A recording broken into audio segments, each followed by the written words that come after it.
Petit Jean avait une sœur qu'on appelait Petite Marie.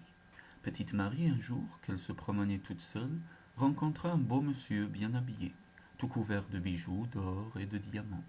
Le beau monsieur fit la cour à Petite Marie, et quand elle rentra à la maison, elle raconta toute joyeuse à sa maman qu'elle avait trouvé un amoureux, et elle parlait des beaux vêtements et des superbes bijoux. La mère de Petite Marie, sachant bien quelle ruse le diable, alayhi lana, emploie pour séduire les petites filles, l'a mis en garde. Il fallait vérifier si le beau galant n'était pas le diable, alayhi lana, en personne. Pour cela, il fallait à la prochaine rencontre avoir sur elle une épingle et piquer le compteur de fleurettes. Si de la piqûre sortait du sang, c'était un homme, mais si c'était du pu qui sortait de la piqûre, on avait affaire au diable.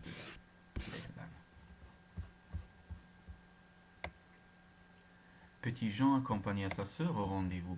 Pendant la conversation, elle eut soin de piquer la main de son prétendant. Du pu sortit de la piqûre. Mais petite Marie était déjà comme ensorcelée, et pour ne pas devoir dire la vérité à sa mère, elle se piqua elle-même, essuya le sang avec son mouchoir. En rentrant, elle montra à sa mère la trace de sang. Devant cette preuve, la mère consentit au mariage. On célébra donc la noce, et le diable, alayhi lana, partit, emmenant petite Marie. Mais petit Jean, qui savait tout, voulut sauver sa sœur, et partit avec eux.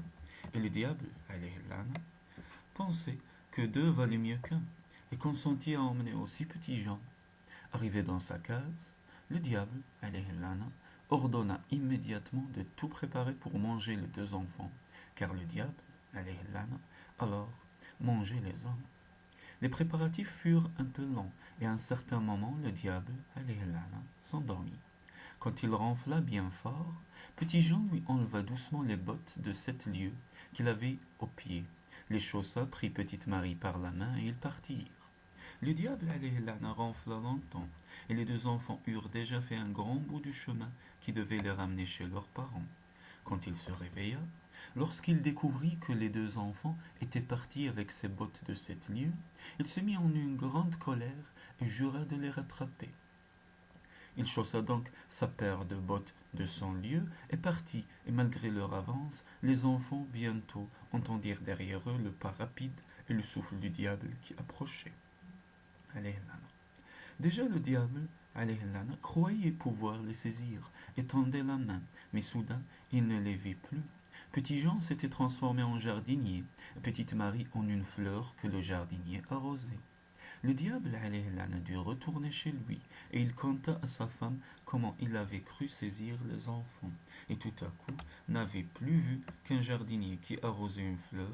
La femme lui dit, mais il fallait saisir le jardinier, qui était petit Jean sûrement, et la fleur qui était petite Marie, sans aucun doute.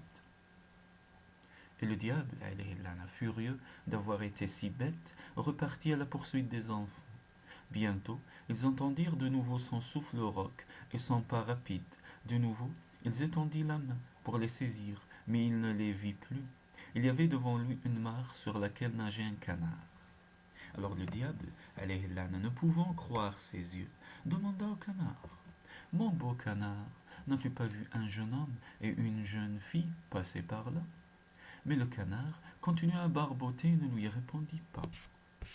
Revenu chez lui, le diable, alayhi lana, raconta à sa femme l'étrange aventure. Elle lui dit, tu n'as donc pas compris, tu es trop sot, vraiment. Le canard c'était petit Jean, et la mare était petite Marie. Alors le diable, alayhi lana, rugit de colère, et repartit comme une flèche, pensant que peut-être il trouverait encore le canard barbotant dans la mare. Mais naturellement, les enfants étaient déjà beaucoup plus loin. Quand ils l'entendirent revenir, petite Marie se transforma en église, et petit Jean en prêtre. Le diable, alayhi lana, arriva et demanda au curé, mon beau curé, n'as-tu pas vu passer un jeune homme et une jeune fille? Mais le prêtre ne lui répondit pas, et continua à dire, Dominus vobiscum, et aspergea le diable, alayhi lana, avec de l'eau bénite. Le diable, alayhi lana, courut tant qu'il put. Dans sa hâte, il ne trouva pas la porte de l'église et sauta par une fenêtre qu'il arracha en passant. Il revint chez lui, rapportant la fenêtre, et raconta sa mésaventure à sa femme. Et sa femme vit bien que la fenêtre qu'il avait apportée n'était qu'un morceau de la robe de petite Marie, et elle le lui dit. Quand il comprit que pour la troisième fois les fugitifs lui avaient échappé, il entra dans une fureur terrible.